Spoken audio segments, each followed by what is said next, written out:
नमस्कार, चुनावी विशेष में आपका स्वागत है। और उपचुनाव के लिए वोटिंग खत्म हो चुकी है और वोटिंग खत्म होती ही एग्जिट पोल के आंकड़े सामने आ चुके हैं क्योंकि बिहार में किसकी बनने वाली सरकार। कुशेश्वरस्थान में कुल 49% मतदान हुआ है, लेकिन बात करें अगर दोनों सीटों के लिए तो कुल 49% मतदान दोनों सीटों के लिए लगभग हुआ है। ऐसे में दोनों सीटों पर एग्जिट पोल के आंकड़े क्या कहते हैं। शुरुआत करते हैं कुशेश्वरस्थान से। 2020 चुनाव में तो यहां पर जेडीयू ने बाजी मारी थी, लेकिन इस बार क्या कुछ हो सकता है। क्या बिहार में महंगाई का मुद्दा बनकर कुछ नया होने वाला है। कुशेश्वरस्थान की जनता का मूड में एग्जिट पोल के आंकड़े में आरजेडी की ओर 70% यहां पर जनता का रुझान देखने को मिला है। ये यहां पर बिहार में बड़ा उलटफेर हो रहा है, यानी जेडीयू से निकलकर आरजेडी की तरफ ये सीट जाने की संभावना लगाई जा रही है जो एग्जिट पोल के आंकड़े हैं। लेकिन चुनाव में यहां पर जेडीयू ने ही यहां पर बाजी मारी थी। दोनों सीटें जो है वो जेडीयू से खाली हुई है, लेकिन इस बार बड़ा उलटफेर हो रहा है। तारापुर की जनता के मूड में करीबन 80% लोग जनता की राय में आरजेडी की तरफ जा रहे हैं, यानी दोनों सीटों पर आरजेडी जीत रही है। अगर ऐसा होता है फिर आरजेडी कहीं ना कहीं सरकार बनाने के जो आंकड़े हैं उस तक पहुंचने की संभावना पर पहुंच रही है। और ये बड़ा ऐलान यहां पर आरजेडी ने किया है कि अगर दोनों सीटों पर वो जीत रहे हैं तो फिर बड़ा उलटफेर बिहार के अंदर हो सकता है। यानी दोनों सीटों के एग्जिट पोल में आरजेडी की ओर ही यहां पर जनता का रुझान देखने को मिला है। यहां पर बात करें कुशेश्वरस्थान पर 70% जनता का रुझान, जबकि यहां पर तारापुर में 80% जनता का राय यहां पर देखने को एग्जिट पोल के आंकड़ों में देखने को मिली है। बात करते हैं राजस्थान के लिए 2 सीटों पर क्या कुछ हो सकता है। 2 सीटें भी काफी महत्वपूर्ण मानी जा रही है राजस्थान को लेकर। राजस्थान की बल्लभनगर का दंगल में क्या होगा। यहां पर प्रीति शेखावत को कांग्रेस ने अपना उम्मीदवार घोषित किया था और यहां पर वोटिंग खत्म हो चुकी है। अगर वोटिंग परसेंटेज की बात करें तो यहां पर जो है करीब 64% मतदान हुआ है यहां पर बल्लभनगर के लिए। और यहां पर हिम्मत सिंह बीजेपी प्रत्याशी थे। ऐसे में यहां पर जो बड़ा उलटफेर हो रहा है, इस सीट पर बीजेपी को बड़ा झटका है, जबकि कांग्रेस यहां पर जीत सकती है जो यहां पर आंकड़े निकलकर सामने आ रहे हैं एग्जिट पोल के हिसाब से। जबकि दरियाबाद के दंगल की अगर बात की तो यहां पर करीब जो है 65% वोट यहां पर हुई है, वोटिंग हुई है। और ऐसे में अगर बात की तो नागराज मीणा कांग्रेस उम्मीदवार जबकि खेत सिंह बीजेपी उम्मीदवार, दोनों ही आमने सामने थे। दोनों में कड़ी टक्कर देखने को मिली है एग्जिट पोल के हिसाब से। यहां पर बीजेपी और कांग्रेस में आमने सामने की टक्कर है। यहां पर मार्जिन जो है वो 45-55 के हिसाब से हार जीत का फैसला यहां पर हो सकता है दरियाबाद के दंगल के लिए। अब बात करते हैं मध्य प्रदेश को लेकर। मध्य प्रदेश को लेकर भी 4 की चुनौती काफी महत्वपूर्ण है। और मध्य प्रदेश में पृथ्वीपुर में 76% यहां पर कारतूर मतदान हुआ है, क्योंकि सबसे कड़ी टक्कर यहां पर पृथ्वीपुर में ही बीजेपी और कांग्रेस में देखने को मिल रही है, जिस पर जो है बड़े बड़े दिग्गज भी चुनावी मैदान में उतरे थे। यहां पर रैलियों के दौरान जो है कांग्रेस ने अपना यहां पर जो है पक्ष रखा और जनता को रिझाने के लिए और जनता तक अपने जो 1.5 साल का कार्यकाल था वो गिनाए। जबकि रेगांव में यहां पर बात करें तो 67% मतदान, खंडवा में यहां पर 59 और जोबट में यहां पर 60% वोटिंग हुई है। अब ऐसे में 4 सीटों का एग्जिट पोल क्या कहता है, क्योंकि ये चुनाव काफी महत्वपूर्ण है। सरकार की वर्तमान स्थिति किस प्रकार की है, ये चुनाव काफी महत्वपूर्ण है। और 2023 की यहां पर तैयारियों को लेकर भी इस चुनाव को काफी महत्वपूर्ण माना जा रहा है। बात करते हैं पृथ्वीपुर से। तो पृथ्वीपुर से अगर बात करें तो बृजेंद्र सिंह राठौर के निधन के चलते सीट खाली हुई थी। ऐसे में पृथ्वीपुर में यहां पर 76% मतदान हुआ है। जनता को रिझाने के लिए अपने अपने वादे किए हैं। ऐसे में अगर बात करें तो जो हमारे एग्जिट पोल के आंकड़े हैं उसमें कांग्रेस का पलड़ा भारी नजर आ रहा है, लेकिन यहां पर कड़ी टक्कर हो सकती है।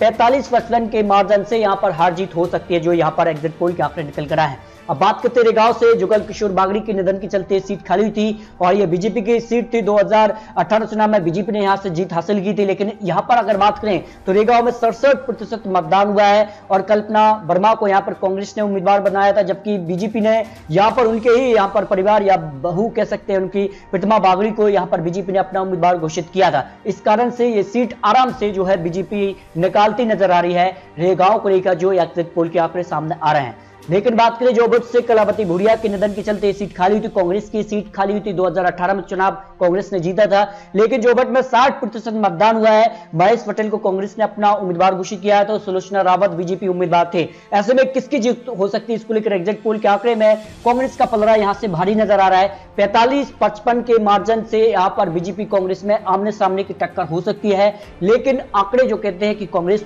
का पलड़ा थोड़ा सा भारी नजर आ रहा है। लेकिन क्या होगा ये तो 2 नवंबर को ही पता चलेगा। लेकिन आंकड़ों के हिसाब से यहां पर जोबट और पृथ्वी और रेगांव को लेकर आपको आंकड़े दिखाए हैं। अब बात करते हैं कर्नाटक की 2 विधानसभा सीटों पर भी उपचुनाव हो रहा है और उपचुनाव में अगर बात करें तो किस प्रकार से यहाँ पर माहौल बन रहा है, कहीं ना कहीं महंगाई का मुद्दा लोग अब यहाँ पर लेकर चल रहे हैं और सिद्धगी जो विधानसभा सीट है वो कर्नाटक की है और कर्नाटक की इस सीट पर कांग्रेस को जीत मिलने की संभावना यहाँ पर लगाई जा रही है। हंगल की एक सीट जो है वो भी कर्नाटक की सीट है और इस सीट पर बीजेपी को जीत मिलने की संभावना, यानी कर्नाटक की 2 सीटें जो है वो एनडीए जो गठबंधन है उस सीट खाली हुई है, लेकिन एक सीट पर कांग्रेस को बाजी मारती नजर आ रही है। अब बात करते हैं पश्चिम बंगाल की 4 विधानसभा सीटें यहां पर खाली हैं। इससे पहले भी पश्चिम बंगाल के लिए 3 विधानसभा सीटों पर उपचुनाव था और तीनों सीटों पर पश्चिम बंगाल में ममता बनर्जी की जीत हुई थी। इस कारण से यहां पर दिनहाटा की बात करें तो यह भी टीएमसी के पक्ष में जा रही है।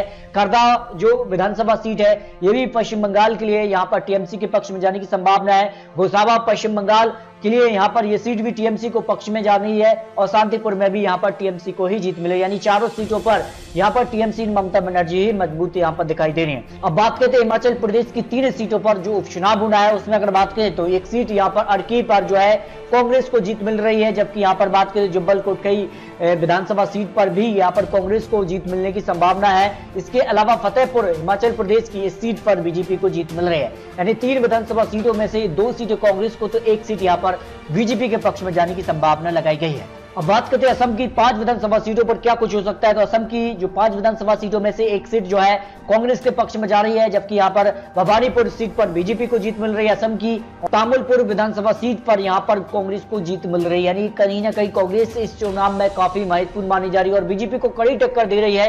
अब तक जो 22 सीटों के यहां पर जो चुनाव है उसके लेकर ओपिनियन पोल में अगर बात करें तो कांग्रेस को करीब 8 और अन्य को 5 और बीजेपी को 9 विधानसभा सीटों पर जीत मिलने की संभावना यहां पर लगाई जा रही है। अब बात करते हैं असम की ही मरियानी जो विधानसभा सीट है इस पर भी उपचुनाव है और यहां पर बीजेपी को जीत मिल रही है।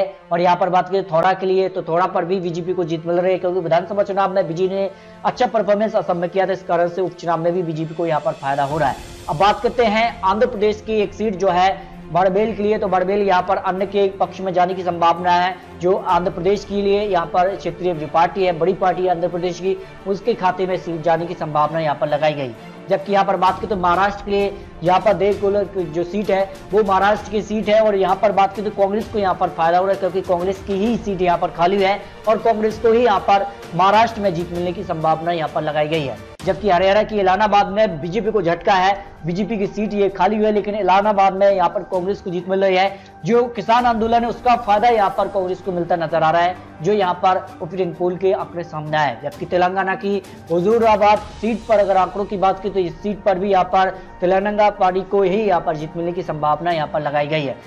इसके अलावा मेघालय की 3 विधानसभा सीटों पर भी उपचुनाव है और 3 सीटों में से यहाँ पर बात करें 2 सीटें यहाँ पर मेघालय यानी अन्य के खाते में और 1 सीट यहाँ पर बीजेपी के पक्ष में जाने की संभावना यहाँ पर लगाई गई है। 2024 को देगा, लेकिन दादर नागर हवेली की शुरुआत करते हैं 2019 में तो इस सीट पर निर्दलीय उम्मीदवार ने जीत हासिल की थी, लेकिन निधन के चलते सीट खाली है। यहाँ पर बात करें 2019 में तो निर्दलीय उम्मीदवार मोहन भाई डेलकर ने यहाँ पर 90,421 वोट हासिल किए थे, जबकि 45% वोट शेयर उनके खाते में गया था। जबकि बीजेपी दूसरी बड़ी पार्टी बनी और बीजेपी से यहां पर बात करें तो करीब 40% वोट शेयर बीजेपी को इस चुनाव में मिला था, लेकिन 2021 में उपचुनाव इस सीट पर हुआ है। और यहां पर अगर बात करें तो इस बार दादर और नागर हवेली के उम्मीदवारों की अगर बात करें तो यहां पर बात करें तो डोलकर परिवार से ही यहां पर शिवसेना की तरफ से इस बार जो है कालावैन डोलकर यहां पर चुनावी मैदान में है। तो वहीं बीजेपी की तरफ से बात करें तो बीजेपी से यहां पर महेश गावित को यहां पर बीजेपी ने यहां से अपना उम्मीदवार बनाया है, जबकि कांग्रेस यहां पर महेश कुमार बालूभाई को यहां पर चुनावी मैदान में उतारा है। ऐसे में अगर बात करें तो यहां पर दादर नागर हवेली को लेकर 67% वोटिंग यहां पर हुई है उपचुनाव को लेकर, लेकिन यहां का पलड़ा जो है वो बीजेपी का भारी नजर आ रहा है। यहां पर 2019 में भले ही निर्दलीय ने यहां पर जीत हासिल की थी, लेकिन तब भी बीजेपी ने यहां पर कड़ी टक्कर दी थी। ऐसे में उपचुनाव में बीजेपी का पलड़ा भारी है और दादर नागर हवेली की सीट पर बीजेपी कब्जा जमा सकती है, जो एग्जिट पोल के आंकड़े निकल के सामने आ रहे हैं। अब बात करते हैं मंडी लोकसभा सीट जो कि हिमाचल प्रदेश की है और इस सीट पर 2019 में यहां पर बीजेपी ने जीत हासिल की थी और यहां पर बात करें तो करीब यहां पर उनको यहां पर 68% वोट शेयर मिला था।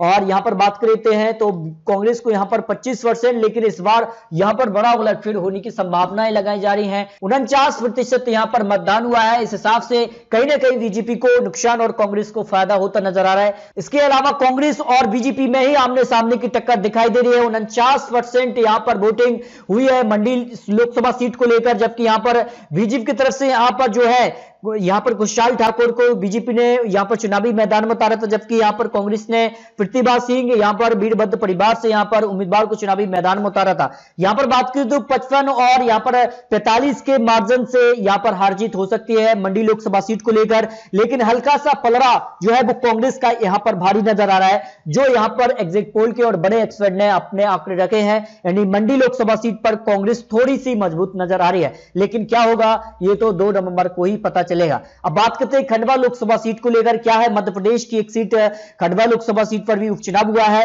और यहां पर अगर बात करें तो 2019 में तो बीजेपी ने यहां पर जो है 57% वोट शेयर मिला था, तो कांग्रेस ही पीछे नहीं थी, 38% वोट शेयर यहां पर कांग्रेस को भी मिला था। लेकिन 2021 में एक बार फिर से यहां पर उपचुनाव है। लेकिन खंडवा लोकसभा सीट को लेकर एग्जिट पोल के आंकड़े क्या कहते हैं। खंडवा पर अगर बात करें तो जो है 59% यहां पर मतदान हुआ है और ऐसे में यहां पर बात करें तो कांग्रेस ने राजनारायण सिंह को अपना उम्मीदवार यहां पर घोषित किया था और बीजेपी ने ज्ञानेश्वर पाटिल को यहां पर उम्मीदवार घोषित किया था। लेकिन आपको बता दें कि यहां पर बीजेपी का पलड़ा इसलिए भारी नजर आ रहा है क्योंकि खंडवा लोकसभा सीट पर उपचुनाव से पहले कांग्रेस को बड़ा झटका दिया था और कांग्रेस से एमएलए रिजाइन दे दिया था और वो बीजेपी में चले गए थे। इस कारण जो है खंडवा लोकसभा सीट पर एक बार फिर से बीजेपी कब्जा जमा सकती है, जो यहां पर एग्जिट पोल और बड़े एक्सपर्ट ने अपने आंकड़े रखे हैं। यानी 3 लोकसभा सीटों में से 2 सीटों पर बीजेपी और 1 सीट पर कांग्रेस की जीत होने की संभावना यहां पर लगाई जा रही है और कहीं ना कहीं अगर ऐसा होता है तो 1 सीट का नुकसान बीजेपी को होने की संभावना यहां पर लगाई जा रही है। 1 सीट का कांग्रेस को फायदा हो सकता है। लोकसभा सीट 3 सीटों पर जो उपचुनाव के लिए एग्जिट पोल के आंकड़े निकलकर सामने आए हैं। लेकिन दोस्तों आपको क्या लगता है लोकसभा की तीनों सीटों पर किसकी होगी जीत और किसकी हो सकती है हार, इस पर अपनी राय कमेंट बॉक्स में रखिए। मिलते हैं दोस्तों और से अधिक महत्वपूर्ण जानकारी के साथ, तब तक के लिए जय हिंद जय भारत।